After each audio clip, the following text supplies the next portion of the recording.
बेटा एक दिन ऑफिस से जल्दी आता है और जब वो घर आता है तो घर के जंगले से उसे आवाज आती है कि उसकी जो पत्नी है वो तेज तेज चीख रही है और कह रही है सफाई से करो, अच्छे से करो।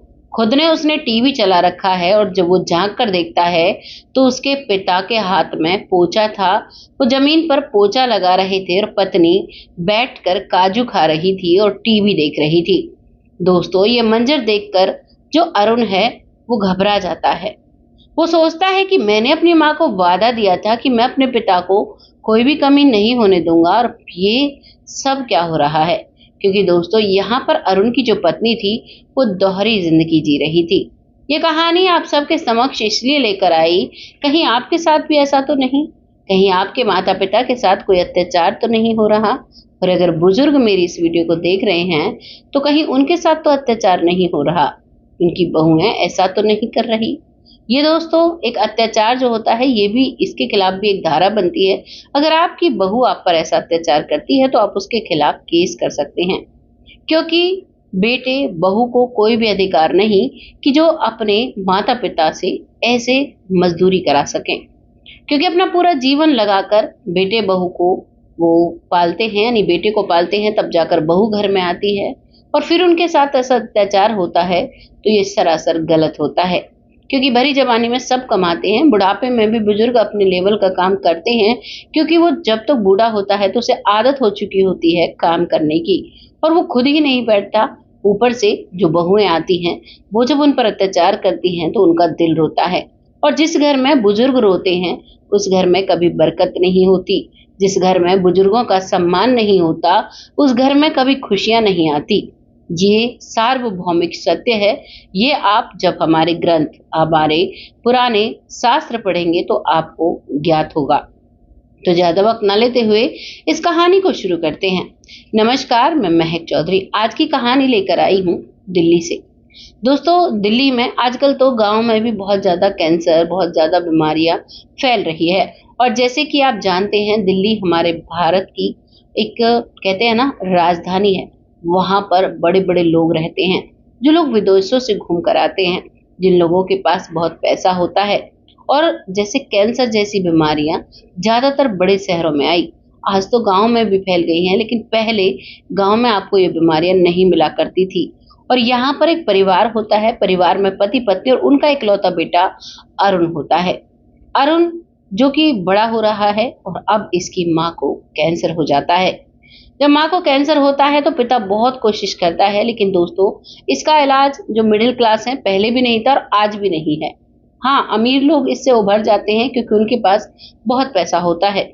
और वो लोग बचते हैं जो सरकारी जो संस्थाएं हैं, जैसे एम्स हो गया, सफदरजंग हो गया, या फिर अब जयपुर में खुला है ऐसा ही सरकारी संस्थान, जो इन पर अटूट विश्वास करते हैं, हर दुख को झेलने के लिए तैयार होते हैं। 10% वो लोग भी बच जाते हैं, नहीं तो ज्यादातर लोग इस दुनिया से चले जाते हैं इस बीमारी के चलते। और ऐसा ही अरुण की माँ के साथ होता है। जब उसके अंतिम दिन होते हैं तब उसका बेटा बड़ा हो चुका था, तो अपने बेटे को बुलाती है और कहती है कि बेटा, अब तो मुझे जाना होगा, तुम अपने पिता का ध्यान रखना, इसे कोई भी दुख मत होने देना। बेटा अपनी माँ से वादा करता है कि माँ, ऐसा ही होगा, आपने मेरी इतनी अच्छी परवरिश की है कि आपको शक है मेरी परवरिश पर, मेरी नीयत पर, जो मैं पापा के साथ कोई अत्याचार करूंगा। तो माँ कहती है कि नहीं बेटा, बस मैं अपनी तसल्ली के लिए तुझसे वचन ले रही हूँ। इस बात को सुनता कहता है कि मैं वचन देता हूँ कि आप निश्चिंत रहें और आपको भी कुछ नहीं होगा, और आप जब नहीं रहेंगी तब भी पापा का ऐसे ही ख्याल रखा जाएगा। पत्नी अपने पति को बहुत प्यार करती थी और अब वो इस दुनिया से चली जाती है। दोस्तों, अरुण का पिता अकेला रह जाता है, जो अपने बेटे के साथ रहता, उसके लिए खाना भी बनाता क्योंकि वो ड्यूटी पर जाया करता। और अब अरुण का पिता अपने बेटे की शादी कर लेता है। अब दिल्ली में शादी हुई है, जाहिर सी बात है दिल्ली से ही शादी हुई थी। जो पत्नी है अरुण की, वो बहुत ही कड़क आती है, यानी कि उसे ना तो बुजुर्गों की रिस्पेक्ट करनी आती थी, ना ही अच्छे से घर में रहना आता था। अब वो रहती है, वो दोहरी जिंदगी जीती है। दोस्तों, अरुण ने आते ही उससे कहा था कि मुझे तुमसे कुछ नहीं चाहिए, मुझे सिर्फ चाहिए कि तुम मेरे पापा का आदर करो, सम्मान करो, उन्हें अच्छा खाने को दो और उनके कपड़े धो, और उनके साथ एक दोस्त, एक बेटी की तरह रहो। वो कह देती है कि ठीक है, बिल्कुल ऐसा ही होगा।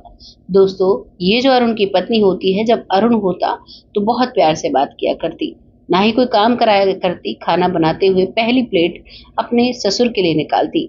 लेकिन जैसे ही अरुण ड्यूटी पर जाता तो ये उसके बाद घर का झाड़ू पोछा बर्तन सारे काम अपने ससुर से कराया करती, क्योंकि वहां पर न पशु रखा करते थे, न गांव का माहौल था। सिर्फ घर का झाड़ू पोछा बर्तन का काम था और खाना बनाने का। बाकी कमाई तो अरुण ही किया करता। अब ये सारे काम पीछे से अपने ससुर से करवाती, और ससुर इस डर की वजह से बेटे से नहीं कहता कि मेरे बेटे का घर बिगड़ जाएगा। सॉरी। घर की लड़ाई झगड़े उसे बिल्कुल भी पसंद नहीं थे। धीरे धीरे वक्त निकल रहा था। पत्नी बार बार शिकायत किया करती कि तुम मुझे कहीं घुमाने नहीं लेकर जाते, तुम मुझे मूवी नहीं दिखाते। ये शिकायतों के साथ जीवन चल रहा था। एक दिन अरुण को लगता है कि आज ऑफिस में काम कम है, तो क्यों ना आज जल्दी चला जाए, और आज पापा और अपनी पत्नी को मूवी दिखाने लेकर जाऊंगा। वो टिकट खरीदता है 3। वहां कोई 3 से 4 का शो लगा था। उसकी टिकट खरीदता है और खरीदने के बाद अब घर आता है। जब घर आ रहा था तो घर उनका ग्राउंड फ्लोर पर था, और वहां पर विंडो बनी हुई थी। वहां से तेज तेज आवाजें आ रही थी। वो छुप कर देखता है कि भाई क्या हो रहा है, तो उसे सब कुछ साफ साफ दिख जाता है। लेकिन फिर भी वो अनजानों की तरह अंदर जाता है। जब वो अंदर जाता है तो दरवाजा खोलकर जब वो अंदर जाता है तो उसके पिता के हाथ में पोछा था। बहू जैसे ही ये देखती है कि अरुण आ चुका है तो कहती है कि देखो ना, बाबूजी कितने जिद्दी हैं। पानी फैल गया था, कहने लगे बेटा मैं इसे साफ कर देता हूँ। मैंने मना भी किया था कि मैं आप कर लूंगी, लेकिन वो मानते ही नहीं है। यानी यहाँ पर बहू उस दोहरी जिंदगी को जी रही थी और उसी के चलते ये बात कहती है। इस बात को सुनकर अरुण कहता है कि पापा आपको क्या जरूरत है काम करने की, मैं हूं ना। पापा कहता है कि कोई बात नहीं बेटा, थोड़ा सा कर लिया। और पापा उस पोछा को लेकर चला जाता है और अपने कमरे में जाकर जोर जोर से रोने लगता है। ऐसे रोता है कि आवाज बाहर ना जाए, लेकिन दिल से रो रहा था। लेकिन बेटे को पता था पिता पर क्या बीत रही है। वो धीरे से पापा के कमरे में जाता है, पापा के कंधे पर हाथ रखता है और कहता है कि पापा अब से आपको कुछ भी छुपाने की जरूरत नहीं है। आपने मुझे ये सब कुछ क्यों नहीं बताया। दोस्तों, बाप बेटे जब एक कमरे में जाते हैं तो वो बहू भी बहुत शातिर थी। वो भी दरवाजे पर खड़ी होकर कान लगाकर सुन रही थी।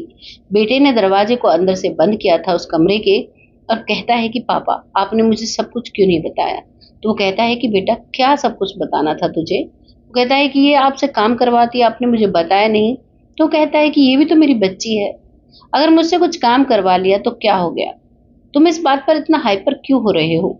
इस बात को सुनकर बेटा हैरान कि पापा कह क्या रहे हैं। वो कहता है कि बेटा जैसे तुम मेरे बेटे हो, जब तेरी माँ नहीं रही थी तेरे लिए मैंने काम किया था, आज बहू के लिए कर दिया तो कौन सी बड़ी बात है। दोस्तों, इस बात को सुनकर बाहर खड़ी हुई बेटे की बहू रोने लगती है और वो दरवाजा खोलकर अंदर जाती है। कहती है बाबूजी मुझे माफ कर दो। दोस्तों, आज वो उसे दिल से बाबूजी कहती है। कहती है कि मैं तो औरों की तरह समझती थी, लेकिन मेरा परिवार सबसे अलग है। मुझसे कितनी बड़ी भूल हुई। और आज वो अपने सारे काम गिनाती है। अपने पति को कहती है कि अरुण अब चाहे तुम मुझे मार दो, चाहे छोड़ दो, चाहे घर से निकाल दो, लेकिन मैंने बाबूजी के साथ बहुत अत्याचार किए हैं। आज मुझे उन सभी पर शर्म आ रही है। बाबूजी मुझे दिल से बेटी मानते हैं और मैंने आज तक इन्हें दिल से पापा नहीं माना। मैंने इनसे घर के नौकरों वाले सारे काम कराए, मैंने इनसे अपने कपड़े तक धुलवाए, लेकिन उन्होंने आज तक तुमसे कोई शिकायत नहीं की। वाकई में मैंने बहुत गलत किया है, बाबूजी मुझे माफ कर दो। बाबूजी कहता है बेटा कोई बात नहीं। वो कहती है कि नहीं, जब तक आप मुझे माफ नहीं करोगे मैं इस कमरे से नहीं जाऊंगी। बाबूजी कहता है कि कोई बात नहीं बेटा, मैंने तुम्हें दिल से माफ कर दिया, मैंने तुम्हें दिल से बेटी माना। बस मुझे रोना इस बात पर आता था कि मैंने ऐसा क्या गलत किया था कि जो तुम मुझे नहीं समझ पाई। बस इसी बात पर भगवान से शिकायतें करता और इसीलिए रो रहा था। और वैसे भी न तो बेटे की कोई कमी थी, वो मुझे सुबह शाम हालचाल पूछता, मेरे लिए खाने पीने के भी लाया करता। अब वो बात अलग थी क्योंकि तुम तो दूसरे परिवार से आई थी। बेटी बहू जो है वो रो रो कर माफी मांगती है और ससुर उसे हंसते हंसते माफ कर देता है। दोस्तों, लेकिन आज से इसके घर की जो तस्वीर है वो बदल चुकी थी। आज से सारे काम बहू किया करती, अपने ससुर को राजाओं की तरह रखती, अपने पिता की तरह रखती, खाना बनाते ही जो वो दोहरी ज़िंदगी जी रही थी ना अपने पति के सामने, आज से अकेले में भी वो वही ज़िंदगी जिया करती। कुछ भी खाने के लिए लेकर आती, सबसे पहले अपने ससुर को दिया करती, उसके बाद में अपने घर में खाया करती। धीरे-धीरे वक़्त निकलता है, वक़्त के साथ आज उसका जो पिता है वो बहुत खुश हो जाता है और अब इनकी गोद भी भर जाती है। दोस्तों कहते हैं ना, जब बुजुर्ग रूठे हुए होते हैं तो घर में सच्चे सुख नहीं मिलते। यहाँ अरुण और उनकी पत्नी काफी समय से इलाज करा रहे थे, लेकिन उन्हें संतान सुख की प्राप्ति नहीं हो रही थी। लेकिन जैसे ही घर में ससुर खुशी खुशी रहने लगा तो 2 महीने बाद ही उसे पता चलता है कि वो गर्भवती है। दोस्तों ये होता है बुजुर्गों का आशीर्वाद। अगर हम बुजुर्गों के दिल को खुश रखते हैं तो वो हमें इतना दिल से आशीर्वाद देते हैं कि हमारी सारी परेशानियां चुटकियों में गायब हो जाती हैं। अब वो खुश है, उसे एक बेटा होता है और अब सारा दिन अपने पोते के साथ वो ससुर घूमता है, खिलाता है उसे और बहू घर का काम करती है, अरुण आराम से अपने काम को करता है। दोस्तों ये थी जिंदगी एक परिवार की। कभी कभी ऐसा घटित हो जाता है। अगर आपकी लाइफ में भी ऐसा हो रहा है तो उसे सुधारने की कोशिश करें। आपको ज़रूरी है कि आपका बेटा संस्कारवान होना चाहिए, क्योंकि अगर बेटा सही चलता है तो बहू ऑटोमेटिकली पीछे चलती है। लेकिन कभी-कभी ऐसा होता है कि कुछ बहुएँ ऐसी बदतमीज़ होती हैं जो ना पति की मानती हैं, ना किसी की सुनती हैं। तो भाई ऐसी बहुओं से तो आपको बचना ही होगा, क्योंकि जो एक बार नहीं सुधरना चाहती वो कभी भी नहीं सुधरती। अंतरात्मा होनी चाहिए, जिसके अंदर अंतरात्मा का कोई, भगवान का कोई वास ही नहीं है, वो कैसे सुधर सकती है? इसीलिए आप सबसे रिक्वेस्ट है, अगर ऐसा कुछ हो रहा है, अगर आप बहुत ही परेशान हैं तो आप कानून की मदद ले सकते हैं और नहीं तो आप अलग से रह सकते हैं। आपको जैसा भी लगा है कमेंट बॉक्स में लिखिएगा। बेटों से स्पेशली रिक्वेस्ट है, अपने माता-पिता को ज़रूर पूछें, उनके साथ कुछ गलत तो नहीं हो रहा है। क्योंकि बहुत से बच्चे अपने माता-पिता के साथ बहुत अच्छा करना चाहते हैं, लेकिन फिर भी उनके साथ गलत हो जाता है। बाकी आपको जो लगता है आप अपनी राय कमेंट बॉक्स में लिखिएगा, लोगों के साथ शेयर करिएगा। बहुत जल्द ऐसी किसी सच्ची और अच्छी स्टोरी के साथ आती हूँ। तब तक आप सब खुश रहें, आबाद रहें। जय हिंद, जय भारत।